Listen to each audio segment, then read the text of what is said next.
Saudara, identitas dua kerangka manusia yang ditemukan di lantai 2 sebuah gedung di depan Makobrimob Kuitang, Senen, Jakarta Pusat masih diselidiki.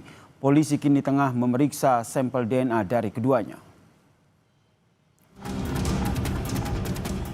Polres Metro Jakarta Pusat masih menyelidiki temuan dua kerangka manusia dalam kondisi hangus terbakar di salah satu gedung di Kuitang, Jakarta Pusat.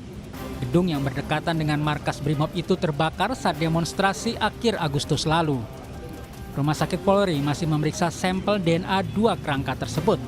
Rumah Sakit Polri juga memeriksa sampel DNA dua keluarga orang hilang saat demo di Makobrimob Kuitang, yaitu keluarga Reno Sahputra Dewo dan Muhammad Farhan Hamid. Jadi dari keluarga orang yang dilaporkan hilang sudah diambil sampelnya, baik itu saudara R dan saudara F itu.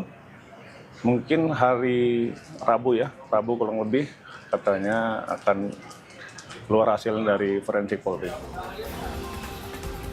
Dua kerangka manusia itu ditemukan oleh pekerja yang hendak melakukan renovasi gedung tersebut. Bangunan itu tidak pernah digunakan sejak terbakar akhir Agustus lalu. Saat ditemukan, kedua kerangka itu berada di atas plafon bersama tumpukan material gedung. Benar, jadi gedung itu setelah terbakar memang tidak digunakan lagi sebagai kantor, sehingga hanya dijaga oleh beberapa security yang melakukan kegiatan penjagaan di tempat tersebut. Kalau jenis kelamin keduanya? Diperkirakan laki-laki.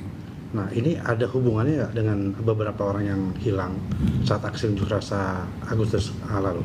Untuk kemungkinannya nanti akan kita buktikan dari hasil cek DNA yang sedang dilakukan oleh lapor Polri, apakah itu ada hubungannya atau tidak. Gedung itu terbakar saat kerusuhan terjadi pada 29 Agustus lalu. Koalisi Sipil mencatat setidaknya masih ada dugaan dua orang yang dinyatakan hilang pasca demo tersebut.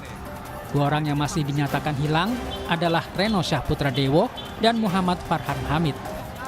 Tim Liputan Kompas TV.